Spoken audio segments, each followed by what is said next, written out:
This HOA. Carissa wrecked my trash bin 57 times with her $60,000 Escalade, so I swapped it for a concrete one and watched her total her own SUV instead. What began as Dawn Patrol property damage ended with criminal charges, a $12,000 payout, and one very expensive lesson about choosing the wrong neighbor to push around. Picture this. The brittle snap of plastic bursting cuts through early morning stillness, followed by the metallic rasp of a bumper scraping asphalt as a pearl-white Escalade guns away, leaving my garbage strewn like confetti across the driveway again. But here's the thing about bullies. They never expect their targets to counter with literal concrete proof. By the time I finished, this self-appointed compliance officer had trashed her own vehicle, exposed a $47,000 skimming scheme, and learned the hard way that some neighbors won't be cowed by clipboards and pretend authority. Seriously, what would you do if your neighbor was basically running demolition derby on your property every single morning? Drop a comment and tell me where you're tuning in from. I want to see if this brand of HOA chaos is happening in your town too. Let me rewind and explain how this mess began. My name is Nolan Graves. I'm 45 and I've worked as an electrician for 22 years. Recently divorced, fighting for joint custody of my two teens, Ava, 16, and Mason, 14. We live in Pinewood Gardens, one of those cookie-cutter HOA suburbs in Ohio where every lawn must be exactly 2.5 inches tall and mailboxes come in 3 sanctioned colors. I bought the corner lot 3 years ago right after the divorce was finalized. Figured it would be a clean slate. You know, the kids get their own rooms, solid schools, safe streets. What I didn't plan on was dealing with Carissa Bennett, a 52-year-old widow who crowned herself the neighborhood's compliance officer, a title that doesn't exist in our HOA rules, by the way. Carissa drives a pearl-white Escalade bigger than some studio apartments. She moved in about 3 years back after her husband passed. No kids, retired from running a bank downtown. The woman knows every HOA clause by heart and treats our monthly dues like her personal petty cash box. She's tight with the HOA president, Leonard Park, which basically makes her untouchable. Now here's where the map matters. My corner lot means trash pickup requires me to place my bin near the street every Tuesday morning. City ordinance says within 3 feet of the curb, which puts it right at the edge of where Carissa power walks at exactly 6:15 a.m. The first hit happened on a Tuesday in September, second week of school. I'm getting the kids ready, coffee brewing, that familiar diesel growl of the garbage truck still 20 minutes out. Then crack. The sound of plastic blowing apart like a gunshot. I rush outside to find my trash can obliterated, garbage scattered across my driveway like someone detonated a confetti bomb stuffed with banana peels and coffee grounds. There's Carissa backing up her Escalade, rolling down the window with that fake concerned look. "Oh my," she says, not a hint of sincerity. "These streets are just so narrow. I hope you weren't too attached to that old thing." Old thing? I'd bought it the week before for $23 at Home Depot, but I kept calm. Figured it was an accident. Spent 20 minutes scooping up soggy cereal boxes and coffee filters while diesel exhaust hung in the morning air. Ava and Mason watched from the front window, mortified that their dad was crawling around the driveway in pajamas. That first week, it happened 3 more times. Same routine. 6:15 sharp, that rumble of her oversized engine, the sickening crunch of plastic meeting steel, then silence as she rolled away. By Friday, I was suspicious. By the next Tuesday, I knew it was on purpose. Mrs. Alvarez, my elderly neighbor across the street, confirmed what I suspected. "She takes the long way around on purpose," she told me in careful English. "Plenty of room on the other side, but she drives close to your can every time." I tried being reasonable with Carissa first, caught her on the sidewalk during one of her afternoon patrols. "Hey, about the trash can situation," but she cut me off with a syrupy smile. "Nolan, I understand you're new to community living.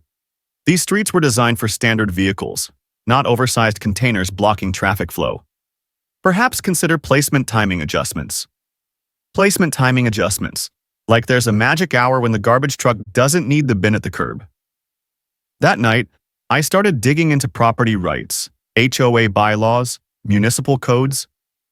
Turns out bins placed on public right-of-way still count as personal property. More importantly, Our HOA has no specific rules about placement timing or materials, just that they can't be visible from the street except on collection day. By month's end, I'd replaced 4 trash cans at $92 total. The kids were stressed by the daily drama, and my custody evaluator was noting neighborhood stability issues. Something had to shift. That's when the smirk started. Carissa began making direct eye contact during her morning smash-and-go runs. This little satisfied smile that said she knew exactly what she was doing. Game on. 2 weeks into October, Carissa moved from property damage to psychological warfare. I came home from a job site to find a certified letter waiting. The kind that makes your stomach drop before you even crack it open. The thick paper felt pricey between my fingers, and the smell of fresh ink told me this wasn't some template she'd had lying around. Improper trash receptacle placement creating traffic hazard? It read, in official-sounding legalese that would make a paralegal proud. Section 4. 7.3, no obstruction of vehicular traffic patterns. The deadline, 72 hours to cure the violation or rack up $50 daily fines. She'd clearly rammed this through the system while the board was still reeling from my documentation at the last meeting. Here's where 2 decades of deciphering electrical codes paid off. When something doesn't add up, you trace it. That evening, I dove into municipal law like I was hunting a short. After 3 hours cross-referencing city ordinances with county regs, I hit pay dirt. The city code explicitly requires trash placement within 3 feet of the curb on collection day. More crucially, HOA jurisdiction ends at the property line. They literally can't regulate public right-of-way. I remembered reading about a similar case online where a homeowner in California beat their HOA using this exact point. I spent the weekend building my defense like I was prepping for the contractor's exam all over again. Ring doorbell camera positioned perfectly to capture the dawn routine. $47 for peace of mind. Professional survey confirming my placement met every city requirement, and I even convinced Mrs. Alvarez to give a written statement, though her hands trembled slightly as she signed. "I don't want trouble," she whispered, "but this isn't right." Meanwhile, Carissa was busy playing social media prosecutor. She flooded the Nextdoor app with posts about reckless homeowners endangering kids and dangerous corner obstacles forcing responsible drivers into oncoming traffic. The comments turned into a battleground between her 3 loyal supporters and everyone else who thought she'd lost the plot. Then came the twist that showed how desperate she was getting. A buddy at City Hall, Tom in the permit office, we've worked together, called me Tuesday morning with interesting news. The city had received 4 separate complaints about my dangerous corner. Each claimed different witness angles, but obviously written by the same person. The timestamps? All submitted within 15 minutes at 2:47 a.m. Professional detective work. This was not Nolan, Tom chuckled. Either your neighborhood has an epidemic of insomniacs with identical writing styles, or somebody's working overtime to build a case against you. By Thursday's board meeting, I'd compiled a folder thick enough to choke a horse. The community center smelled like industrial carpet cleaner and decades of dull municipal gatherings. 12 homeowners showed up, a record that had President Park nervously adjusting his tie every 30 seconds. Carissa sat at the table in a navy blazer that screamed, "I mean business," but I noticed the faint shake in her hands when she reached for her water glass. She knew what was coming. When they called for old business, I stood with my documentation. I'd like to address the violation notice regarding trash can placement. The fluorescent lights hummed as the room went dead silent. I read the city ordinance aloud, word for word, displayed my survey results showing perfect compliance. The coup de grace was casually mentioning my consult with Claire Donnelly, a property rights attorney who's handled dozens of HOA cases. She found the selective enforcement pattern particularly interesting, I added, watching Carissa's face go pale. President Park cleared his throat 3 times before speaking. "Well, this requires further review. We'll table this matter pending additional consideration." Translation, they had nothing, and everyone knew it. But Carissa wasn't done. As we filed out, she cornered me in the parking lot under the buzzing security lights. Here's where she showed her true colors. "You think you're so smart?" She hissed loud enough that the dozen neighbors still chatting nearby heard every word. "People like you come into decent neighborhoods and think rules don't apply. Miss Ramirez from Maple Street actually gasped. Mark Silva, our maintenance guy, suddenly found his keys fascinating. The racial undertone hung in the humid October air like smoke from a house fire, obvious to everyone. My phone, tucked casually in my shirt pocket, recorded every venom-lined syllable. That night, Ava asked why the mean lady hated us so much. Mason wanted to know if we'd have to move again. I tucked them in, promising it would work out. But privately, I was tallying the cost of this fight. 3 replacement bins, 14 hours of documentation, attorney consult fees piling up. Still, something had shifted in the neighborhood. Other homeowners were whispering about board overreach and asking hard questions about selective enforcement. Carissa's parking lot outburst confirmed what many suspected. This wasn't about traffic safety or community standards. It was about power, control, and putting people she didn't like in their place. The next morning brought a telling change. Instead of her usual aggressive ram, Carissa crept past my bin, studying it like a general planning her next strike. The pattern was evolving, which meant bigger trouble was on the way. November hit Pinewood Gardens like a cold slap, and Carissa came back even harder. While I was congratulating myself on winning round 1, she was busy weaponizing every obscure HOA clause she could dig up, like a prosecutor assembling a RICO case from garden clippings and mailbox paint chips. The barrage arrived in waves.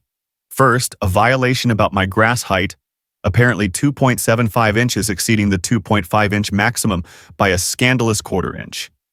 Then, my mailbox color, which had faded from heritage blue to what she labeled unauthorized weathered navy. Finally, 3 tiny rips in my window screens you'd need a magnifier to notice. Each infraction carried a $50 fine with 10-day payment deadlines. The kicker? I spent an entire Saturday walking the neighborhood with a tape measure and camera, documenting identical issues on 14 other properties. Leonard Park's lawn was pushing 3 inches. Mrs. Palmer's mailbox had faded to roughly the same hue as mine. Half the homes on Maple Street had screen damage from the summer hailstorm. Somehow, only my offenses drew official attention. While Carissa played by-law cop, I was having coffee with Walt Kravitz at Home Depot's contractor desk. Walt has been pouring concrete for 23 years, and when I mentioned my trash can troubles, his weathered face split into a knowing grin. "You know," he said, stirring sugar with a paint stick, "there's nothing in city code about what materials you can use for trash containers. Plastic, metal, concrete. As long as it holds garbage and meets size requirements, you're fine." That chat planted a seed that grew into Carissa's worst nightmare. 60 pounds of concrete mix, steel rebar for reinforcement, and a clever modification to a standard plastic shell.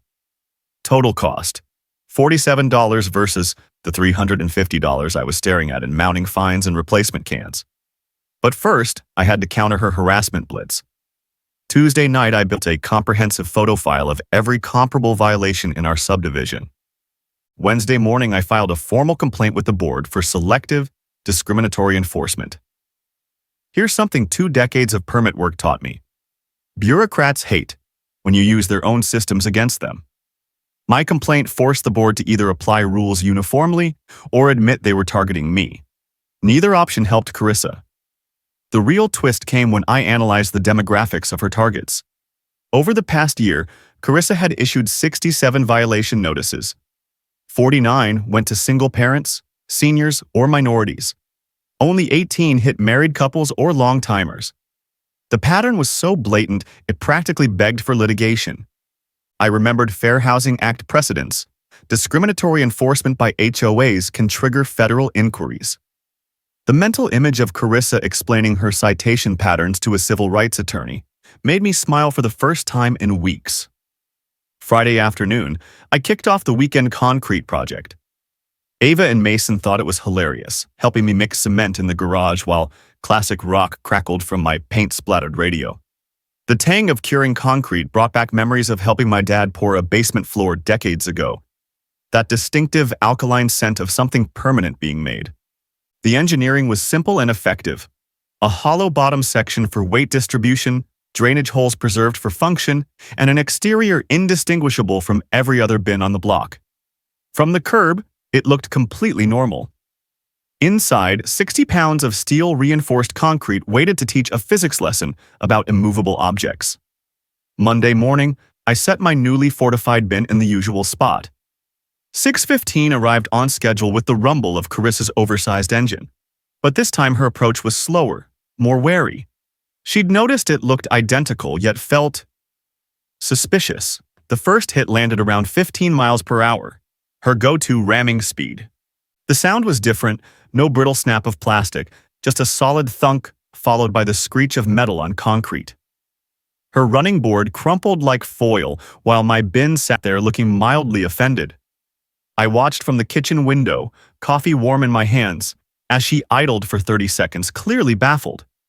Then she tried again from another angle. Same result, more damage to her SUV, zero harm to my concrete fortress. The beauty of the setup was its airtight legality. No city codes breached, no HOA rules broken. Just a homeowner upgrading his receptacle with sturdier materials. If she kept ramming it, that was her choice, and her insurance headache. Over the next week, Carissa made increasingly desperate attempts to injure my concrete creation. Each impact left fresh scratches and dents on her pearl white Escalade, while my can remained smugly unscathed. The irony was delicious. Her own aggression was wrecking the very vehicle she used as a weapon. By Friday, her SUV showed nearly $800 in accumulated damage. Mine showed a few scuffs that made it look more authentic. The neighborhood was starting to talk, and for once, Carissa wasn't controlling the story. Carissa's obsession shifted into full-on private investigator mode by mid-November. She was so fixated on my trash bin that I wouldn't have been surprised if she'd started sketching conspiracy diagrams about it in her sleep. I'd catch glimpses of her pearl white Escalade, now covered in a growing constellation of dents and scratches, slowly cruising past my house at odd hours like some suburban stalker. The first sign of her detective work came on a Tuesday morning when Mrs. Alvarez called, her voice barely above a whisper. "Nolan? That woman was in your driveway last night with a flashlight and some kind of scale. I watched from my window. She was trying to weigh your trash can." I burst out laughing at the image, Carissa, probably in her blazer and sensible shoes, sneaking around my property at midnight with a bathroom scale, trying to solve the mystery of the indestructible bin. The woman needed a hobby that didn't involve trespassing. Her investigation ramped up all week. Mark Silva, our maintenance guy, mentioned she'd cornered him at the hardware store, grilling him about concrete purchases and asking who'd recently bought unusual materials. She'd even started digging through my social media posts, searching for clues about weekend construction projects. But the stunt that really showed her desperation was when she tried to weaponize city bureaucracy again. Thursday afternoon, a building inspector named Pete knocked on my door. A tired-looking guy who clearly had better things to do than investigate trash cans. "Ma'am filed a complaint about potential building code violations," he explained, ticking boxes on his clipboard with the enthusiasm of someone filling out tax forms. "Something about unauthorized concrete structures on residential property." I walked him over to the trash bin, where he spent maybe 30 seconds examining it before shaking his head. "It's a garbage container, not a foundation. No permits needed, no violations here. Honestly, I've seen people build entire sheds without this much scrutiny." But Carissa wasn't finished with her official harassment campaign. The following week brought a notice from the HOA, demanding immediate access to my property for a compliance inspection. Letter, obviously drafted by Carissa and rubber-stamped by President Park, claimed they needed to verify my exterior modifications for safety issues. This is where my deep dive into property rights paid off. I'd spent hours reading about Fourth Amendment protections and HOA authority limitations after that first violation notice. The landmark precedent was Narrett v. Lakeside Village, which established that HOAs can't conduct fishing expeditions on private property without specific cause or emergency circumstances. My reply was polite but firm. No private access without a court order or genuine emergency. If they wanted to inspect my legally compliant trash bin, they could look from the public sidewalk like everyone else. The scent of Carissa's frustration was almost as satisfying as fresh concrete. Meanwhile, her SUV was turning into a rolling billboard for the durability of steel-reinforced trash cans. Every morning brought a new collision attempt, and every attempt left fresh scars on her Escalade. The running board now hung at an angle like a broken wing. Her front bumper had spiderweb cracks, and one headlight housing rattled ominously. The neighborhood had started to notice. During my Saturday coffee run, I overheard 3 separate conversations about that crazy woman who keeps hitting the same trash can. Mrs. Ramirez had started timing Carissa's morning routine, while the teens on Elm Street had apparently started a betting pool on the daily smash outcomes.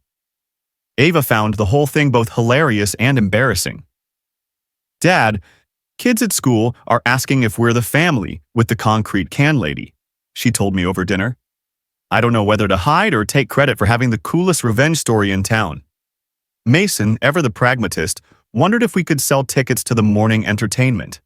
"Seriously, Dad, we could charge $5 and pay for college just from people wanting front row seats to the demolition derby." The real breakthrough came when Patricia Lynn, the only reasonable board member, pulled me aside after a neighborhood gathering. Speaking in hushed tones near the community center's coffee station, she shared information that changed everything. "Nolan, you need to know Carissa's been having private meetings with Leonard about expanding enforcement authority," she whispered. "She wants the board to approve property inspections, material restrictions, even contractor background checks for homeowner projects. But Patricia's biggest revelation was financial. She's also been pushing hard for maintenance contracts with a company I've never heard of. Every time we talk about the budget, she's got detailed proposals ready, like she's been planning it for months." That night, I launched a different kind of investigation. If Carissa was this obsessed with controlling neighborhood projects and pushing specific contractors, maybe her motive wasn't just power. Maybe it was profit. Public records are amazing when you know where to look, and municipal contract databases tell fascinating stories about who gets paid for what. By Sunday evening, I'd uncovered something that made her trash bin obsession look like small potatoes. Carissa Bennett wasn't just a control freak with too much time, she was running a scam, and my concrete fortress had accidentally threatened her entire operation. My Sunday night research sessions used to be for helping Ava with history papers or Mason with algebra. This one was different. I was buried in the city's public contract database, following a hunch Patricia's warning had planted in my mind like a splinter. I started simple searching for any recent business registrations under the Bennett name. What I found made me put my coffee down and lean closer. Bennett Construction LLC, formed 6 months ago, listed Carissa Bennett as a 40% owner and her husband Richard as president. The timeline made my stomach twist. Company formed in May, first HOA maintenance bid in July, harassment campaign against me beginning in early September. The dots connected themselves. I spent the next 2 hours digging deeper into public records, and what I uncovered would have made a forensic accountant cheer. Over the past 4 months, Bennett Construction had been awarded 7 different maintenance contracts by our HOA board: landscape edging, sidewalk repairs, community center touch-ups, playground maintenance, totaling $23,400. The bidding patterns told the real story. On every contract, Bennett Construction underbid competitors by exactly $50 to $100, not enough to seem suspicious, but enough to guarantee selection. It was like watching someone play poker with marked cards, technically legal moves, but obviously rigged. Here's what really set my electrician's brain buzzing. Carissa had voted to approve every single one of those contracts. 7 votes, 7 approvals, 7 payouts to her family's business. The conflict of interest was so glaring it practically had neon lights around it. I remembered reading about fiduciary duty violations in my earlier research. Board members must disclose any financial interest in vendor contracts. Failure to do so violates state nonprofit corporation law and opens the door to civil lawsuits and criminal fraud charges. And the evidence was all there in black and white: business registration documents, HOA meeting minutes, contract award records, and bank deposit slips from the association's monthly statements. But the timeline revealed something even more damning. My first polite conversation with Carissa about the trash can incidents? September 15th. My first questioning of the maintenance budget at a board meeting? September 3rd. She'd started her harassment campaign just 12 days after I'd innocently asked why we were spending so much on basic repairs. My concrete trash bin wasn't just blocking her morning power walk. It was shielding evidence of systematic theft from 127 homeowners. The scope of the violations made my head spin: civil liability for financial mismanagement, criminal exposure for fraud, automatic removal from the board upon proof of conflict of interest. This wasn't about trash cans anymore. It was about corruption, embezzlement, and a woman desperate enough to wage psychological warfare to protect her scheme. I printed everything, made digital copies on 3 separate cloud accounts, and emailed the complete file to attorney Claire Donnelly with a note. Urgent review, criminal implications possible. The power dynamic had just flipped completely. Carissa thought she was battling some divorced electrician over trash can placement. What she was really up against was the exposure of a fraud scheme that could put her in prison and bankrupt her family. Tuesday morning, I watched from my kitchen window as she made her usual collision attempt with my concrete fortress. Her Escalade now showed over $1,200 in accumulated damage, while my trash bin stood like a monument to her stupidity. But for the first time since this all began, I wasn't thinking about trash cans or HOA bylaws or morning demolition derbies. I was thinking about justice, community protection, and the sweet satisfaction of watching a bully realize that sometimes their victims bite back harder than they ever expected. Tuesday evening, my garage transformed from a weekend workshop into a war room worthy of a Pentagon strategy session. I cleared off the workbenches, set up folding tables, and arranged 5 mismatched chairs around an evidence board I'd built out of construction paper and red string, straight out of a detective drama. The core team assembled by 7 p.m. sharp. Mrs. Alvarez arrived first, clutching a thermos of jasmine tea and looking nervously determined. Mark Silva showed up still in his maintenance uniform, tool belt jangling as he walked. Patricia Lynn brought a stack of HOA financial documents she'd quietly borrowed from the board's files. Walt Kravitz rolled in last, carrying a box of donuts and grinning like we were throwing a surprise party instead of plotting to expose municipal corruption. "All right," I said, taping the final timeline chart to the garage wall. "Here's what we're dealing with." The evidence layout looked like something out of a federal investigation. $23,000 in questionable contracts, 7 conflict of interest violations, 47 documented harassment incidents, and 1 increasingly battered Escalade serving as rolling proof of Carissa's unraveling. Patricia whistled low when she saw the financial breakdown. "I knew something was off about those contracts," she said, "but I never imagined it was this systematic." Every time I questioned the spending, Carissa had detailed justifications ready, like she'd rehearsed them. Walt studied the vehicle damage photos with professional interest. "That bumper's gonna cost at least $2,000 to fix properly. The alignment issues alone will chew through tires like crazy. Your concrete bin's turning her SUV into a very expensive life lesson." We spent the next hour refining our multi-pronged plan. Mark would keep tabs on Carissa and document any retaliation attempts. Mrs. Alvarez would lead a door-to-door campaign to rally neighbor support. Patricia would work the inside game, building board consensus for a financial audit. Walt would serve as our construction evidence consultant. The legal strategy required delicate timing. Attorney Claire Donnelly confirmed we had strong cases for harassment, financial fraud, and board misconduct. But timing was key. File too soon, and Carissa might destroy evidence. Wait too long, and she could finish whatever cover-up she was plotting. 22 years of electrical troubleshooting had taught me one thing: complex problems require layered solutions. Fighting HOA abuse with just property rights arguments is like trying to fix a short by swapping one fuse. You have to rewire the whole system. Our approach would strike from 4 directions at once: legal pressure through complaints and lawsuits, social pressure via community organizing, political pressure through media attention and municipal oversight, and financial pressure through audits and canceled contracts. The community organizing phase kicked off Wednesday morning. Armed with polished presentation materials and undeniable documentation, I began visiting every house in Pinewood Gardens. The response was overwhelming: 89 signatures supporting property rights, 34 demanding immediate financial audits, and 12 residents volunteering to testify at the upcoming board meeting. Mrs. Ramirez on Maple Street almost slammed her door in my face before I could explain. 5 minutes later, she was signing the petition furiously and muttering Spanish phrases that definitely weren't compliments about Carissa. "That woman tried to fine me for having my garbage can out 15 minutes early," she fumed. 15 minutes! Like the garbage police are timing us with stopwatches. Mapping the opposition revealed interesting patterns. Carissa's hardcore supporters were exclusively long-term residents who had benefited from her selective rule enforcement.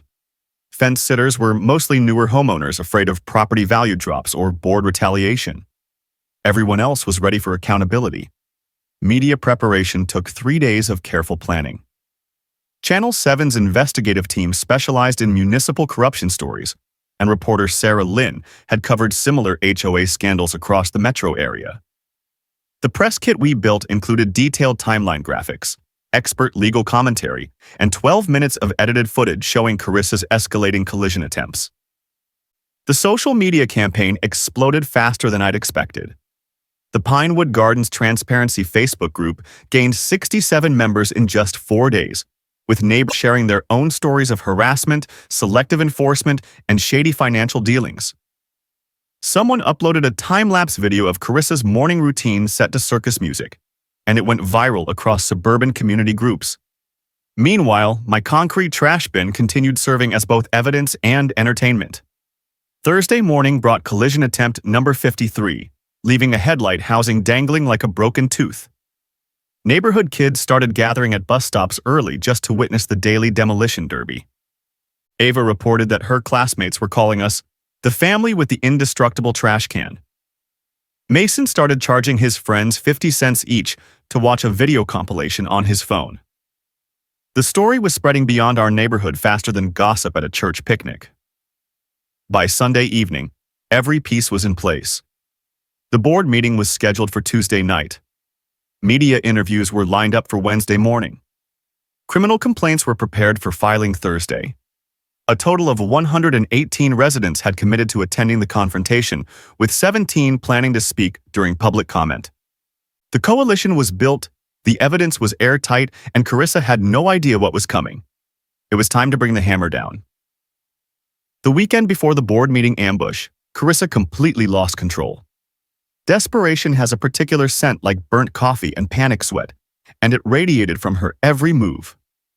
She clearly sensed the walls closing in because her harassment campaign escalated from annoying to potentially criminal faster than her Escalade could hit my concrete fortress. Saturday night, I was jolted awake by the hiss of spray paint. Through my bedroom window, I saw a shadow crouched by my trash bin, illuminated by the motion sensor lights. By the time I grabbed my phone and ran outside, they were gone, leaving behind crude graffiti spelling "MOVE" in bright orange across the concrete surface. The best part about spray paint on concrete? A pressure washer removes it in 30 seconds. The best part about security cameras? They record everything, including the license plate number of a pearl white Escalade parked 3 houses down during the incident. Monday brought a new escalation. An anonymous complaint to the gas company claiming I'd been conducting suspicious excavation that could damage underground lines. The utility inspector who showed up was apologetic but thorough, spending 2 hours scanning before confirming what I already knew: no digging, no violations, no issues. Honestly, he said while packing up his gear, whoever called this in either has serious vision problems or serious psychological ones. There's no excavation anywhere on your property. The twist that exposed Carissa's true desperation came Tuesday morning. Mark found me at the hardware store, his weathered face grim. "Nolan, she hired a private security company to watch your house. Riverside Security. I know the owner's cousin. $200 a day, over a trash can." But surveillance worked both ways. My upgraded security system captured her drive-by stakeouts, her midnight photo sessions, and her increasingly erratic behavior. She was unraveling fast, and every second was being documented. Wednesday brought something that genuinely made me angry. Ava came home from school upset she'd overheard Carissa telling another parent about dangerous influences and inappropriate role models in the neighborhood. The racial undertones weren't subtle, and the implications for my custody battle were crystal clear. That evening, I hired Beth Monroe, a retired police detective specializing in harassment cases. For $200 a day, I had professional documentation of Carissa's stalking behavior and an expert witness for escalation patterns and threat assessments. The sabotage attempts intensified. Someone poured what looked like battery acid on my concrete bin. It left a small stain, but no structural damage. Anonymous complaints flooded city offices about everything from my lawn height to electrical work permits. Fake negative reviews popped up on my business Google listing faster than I could report them. But the most shocking discovery came Friday evening. Mason was working on his bike in the driveway when he noticed something strange under my work truck. A small black device with blinking lights and a magnetic mount. "Dad," he called out, voice tight, "what's this thing stuck under your truck?" A GPS tracker. Professional grade. Probably cost around $300 and absolutely illegal when placed without consent. I photographed it from every angle, carefully removed it, and drove straight to the police station. Officer Derek Martinez took the report with the weary expression of someone who'd seen this escalation before. "Mr. Graves, this goes beyond neighborhood disputes into criminal territory. Unauthorized surveillance, stalking, harassment. We're building a case file that could lead to serious charges." The insurance fraud angle was developing too. Carissa had filed a $3,200 claim for road hazard damage, claiming her collisions happened on a city street rather than my property. The problem? My Ring camera footage clearly showed deliberate targeting of my bin from multiple angles over several weeks. When State Farm's investigator called for an interview, I was ready with a complete evidence package. 53 documented collision attempts, witness statements, video compilations, and professional assessments of the damage. The investigator's response was swift and decisive. "Ma'am, this isn't road hazard damage. This is intentional property destruction with an expensive vehicle. We're denying the claim and referring this case to our fraud unit for criminal investigation." Community pressure was building like steam in a sealed boiler. Our Facebook group had grown to 94 members, sharing increasingly outrageous stories of Carissa's behavior. Mrs. Palmer reported being harassed over her rose bushes. The Johnsons on Oak Street had received violation notices for their kids' sidewalk chalk drawings. Even Leonard Park was quietly distancing himself from her actions. Saturday morning brought collision attempt number 57, this time resulting in a completely detached bumper that Carissa had to retrieve from my driveway. The sight of her crawling around in her business attire, collecting plastic shards while neighbors watched from their windows, would have been hilarious if it weren't so pathetic. By Sunday evening, our evidence package was complete. Documented criminal behavior, notarized witness statements, exposed financial fraud, and a mobilized community. Tuesday's board meeting wouldn't be a confrontation, it would be a public reckoning. Carissa just didn't know it yet. Monday morning, just 12 hours before our planned board meeting showdown, Carissa made her most desperate play yet. Leonard Park called an emergency closed-door session to discuss what he called escalating liability concerns and community safety issues. His voicemail sounded like he'd swallowed gravel and anxiety for breakfast. The emergency session was pure damage control. 3 board members huddled in the community center office while Prescott Associates attorney Harold Masterson billed $400 an hour to figure out how deep they were in legal quicksand. Through the blinds, I could see animated gestures and Carissa waving documents like surrender flags. Patricia texted me updates from inside. "Carissa's claiming you made terrorist threats," she wrote. "She wants emergency powers to seize dangerous modifications." Harold looks like he'd rather be defending serial killers. The cover-up attempt was as clumsy as Carissa's collision technique.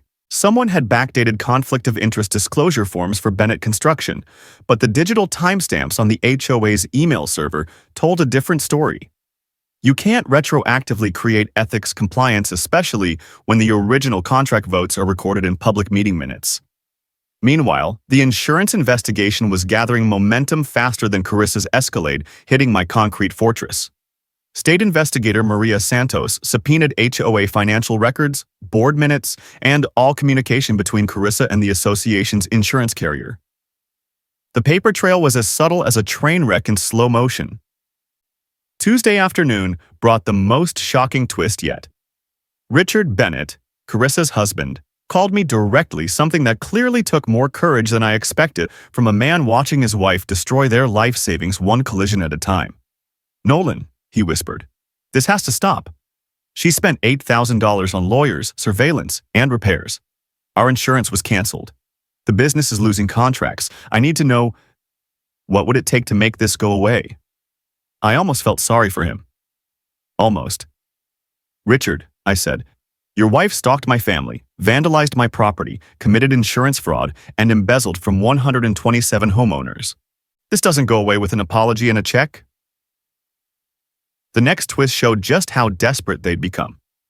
2 hours before the board meeting, Carissa filed an emergency restraining order petition based on fabricated evidence, fake threatening voicemails, doctored photos of aggressive confrontations, and witness statements from people who didn't exist. The petition was so poorly constructed that Judge Patricia Williams dismissed it without even scheduling a hearing. Miss Bennett, she said from the bench, these recordings are clearly edited. These photos are obviously staged, and these witnesses appear to be fictional. Filing false evidence is contempt of court. Consider this your only warning. Why? But Carissa's legal problems were multiplying faster than her collision attempts. The state insurance commissioner assigned Maria Santos to build a criminal fraud case. The district attorney's office was reviewing harassment and stalking charges. The IRS had received copies of all financial documentation showing unreported income from Bennett construction contracts. By 6 p.m., the community center parking lot looked like Black Friday at Best Buy. Cars lined both sides of Maple Street with neighbors walking from 3 blocks away, carrying lawn chairs and handmade signs. Channel 7's news van arrived at 5:30 sharp, followed by Channel 12 and a Metro Weekly reporter who'd been following the story. Inside the meeting room, you could cut the tension with a concrete saw. 118 residents packed into a space meant for 40, with overflow crowds standing along the walls and spilling into the hallway. The smell of nervous sweat mixed with stale coffee created an atmosphere so heavy it felt solid. Carissa showed up fashionably late, flanked by Harold Masterson and looking like she'd rather be anywhere else. Her usual navy blazer was replaced by funeral black, and the tremor in her hands was visible from across the room. Leonard kept tugging at his tie like a noose was tightening. Their intimidation tactic backfired instantly. Masterson's opening statement about frivolous complaints and disruptive residents was cut off by Mrs. Alvarez rising to her feet, clutching her witness statements. "Excuse me," she said in careful English, "but which one of us has been committing insurance fraud and stealing money?" The room erupted in applause and nervous laughter. 17 neighbors had prepared to speak during public comment, each armed with documentation of Carissa's harassment, shady finances, or selective enforcement. The evidence compilation filled 3 bankers' boxes and included everything from collision footage to contract audits to police reports. But the real bombshell was still to come. At exactly 6:45, as Carissa tried to deflect questions about Bennett construction contracts, Officer Derek Martinez walked through the doors carrying an official-looking folder. "Sorry to interrupt," he announced to the now silent room, "but I have a warrant to serve regarding insurance fraud and stalking charges." The color drained from Carissa's face faster than antifreeze from her damaged Escalade. Masterson began whispering frantically while Leonard looked like he might faint. Game over. Checkmate. The community center had never seen anything like it. 127 residents, literally every homeowner, filled the room, with another 15 reporters setting up cameras as if for a presidential debate. The air conditioning couldn't keep up with the body heat, and the fluorescent lights buzzed overhead like angry wasps sensing blood. I positioned myself in the 3rd row, flanked by Mrs. Alvarez and Mark Silva, with my concrete trash can wheeled in as Exhibit A, sitting proudly beside the podium. The symbolism wasn't subtle. That 60-pound monument to Carissa's arrogance had become the star witness. Carissa sat at the board table looking like she'd rather be undergoing dental surgery without anesthesia. Every few seconds, she glanced at the exit like a trapped animal searching for escape routes. Harold whispered frantic legal advice while Leonard sweated through his shirt. Officer Martinez's arrival with the warrant had shifted everything. The room fell silent except for the whir of news cameras and the nervous tap-tap-tap of Carissa's pen, like Morse code for "help me." Leonard's voice cracked as he called for order.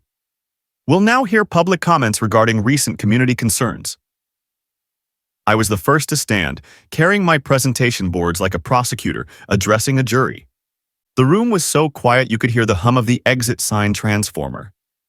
"Ladies and gentlemen," I began, my voice steady and clear, "this isn't about trash cans. It's not about HOA bylaws or property rights or community standards. This is about accountability, transparency, and stopping corruption before it destroys our neighborhood. I walked them through the timeline methodically. 57 documented collision attempts, each caught in high definition.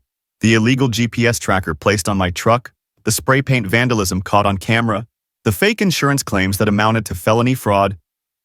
But the real showstopper was the financial evidence. Using a borrowed projector, I displayed the contract analysis showing $23,400 siphoned from community dues straight into Bennett Construction's bank account.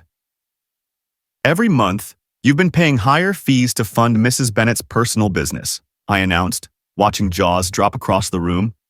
7 contracts, 7 undisclosed conflicts of interest, 7 violations of state nonprofit law. Then came the video compilation, 12 minutes of Carissa's greatest hits set to a soundtrack of crunching plastic and grinding metal. Gasps and laughter rippled through the room as neighbors watched her repeatedly ram the same indestructible bin. And then came the mic drop moment I'd rehearsed for weeks. "Mrs. Bennett," I said, turning directly toward her as cameras rolled, "you've spent $3,400 on lawyers, destroyed your $60,000 vehicle, committed insurance fraud, and stalked my family all over a $23 trash can.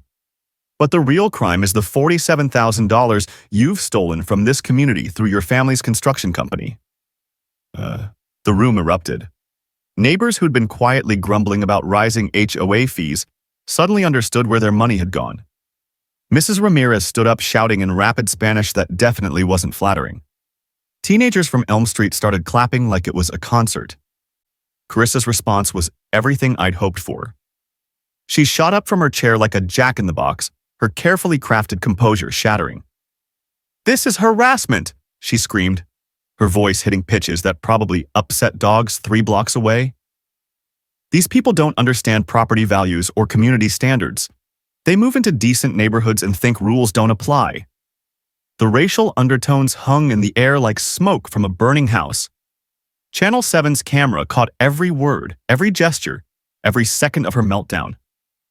Mrs. Alvarez gasped audibly when Carissa pointed directly at her and ranted about certain elements ruining the community. Harold tried desperately to rein her in, but Carissa was beyond reason. She grabbed my evidence boards, attempting to tear them apart before Mark and 2 other neighbors gently restrained her. "I built this community," she shrieked, mascara streaming down her cheeks. "I protected property values. I kept standards high. And this is how you treat someone who sacrificed everything for neighborhood integrity." Leonard called for a recess, but no one moved. This was better than reality TV, more dramatic than a soap opera, more satisfying than watching your worst enemy step on a rake. Patricia Lynn stood up amid the chaos and made the motion everyone had been waiting for. "I move for the immediate suspension of Carissa Bennett from the board, pending criminal investigation and financial audit." The vote was unanimous, 4-0, with Carissa abstaining while handcuffed to Officer Martinez's chair. Justice served cold, with a side of public humiliation. The aftermath unfolded like a perfect chain reaction. Within 48 hours of the meltdown, Carissa's world collapsed faster than her Escalade's suspension system under repeated concrete impacts. Tuesday morning brought her formal resignation, 2 bitter sentences claiming a hostile work environment.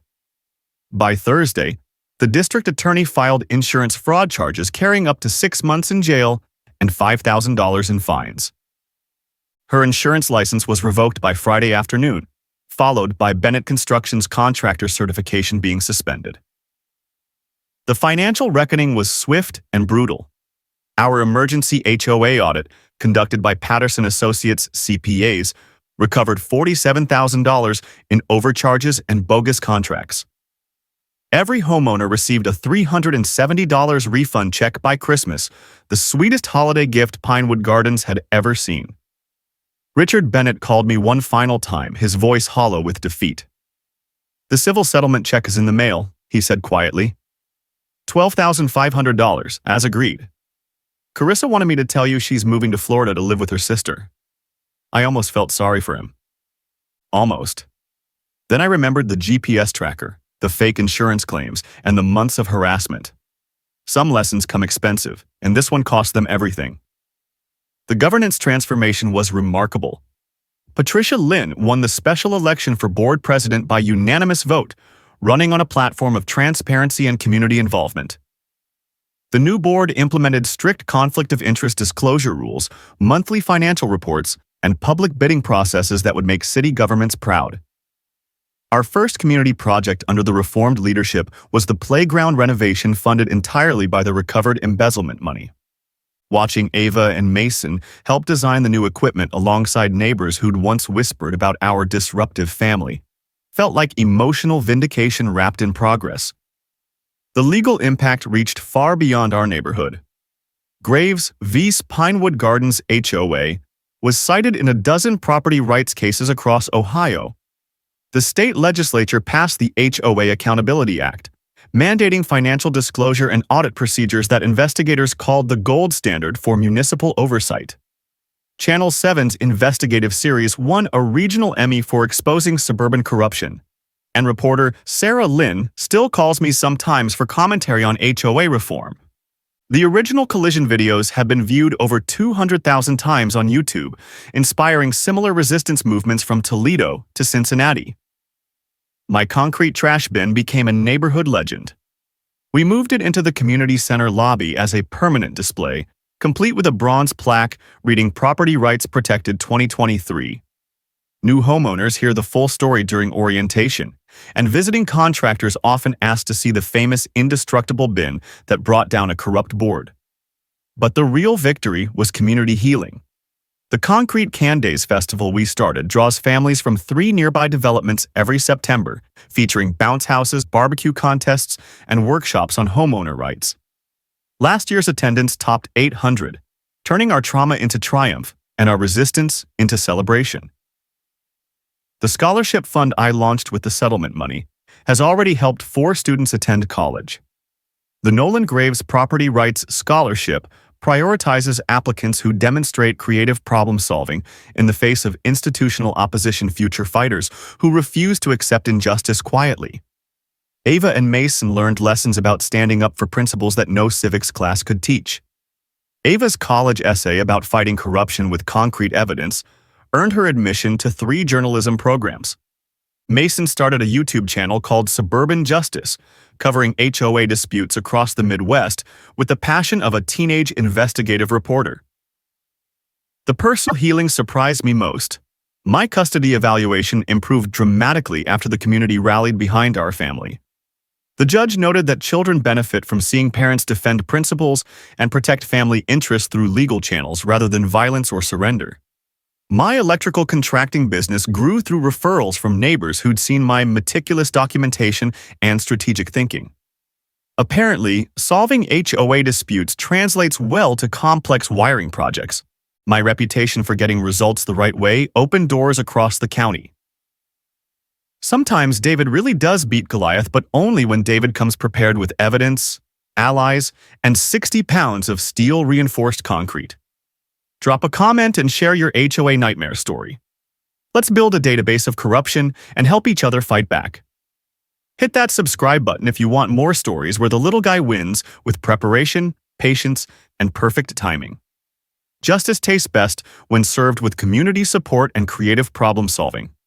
Thanks for joining us on HOA Stories, where the HOA Karens finally meet their match. If this story had you cheering or cringing, like the video, share your reaction in the comments, and hit subscribe so you're ready for the next wild HOA tale.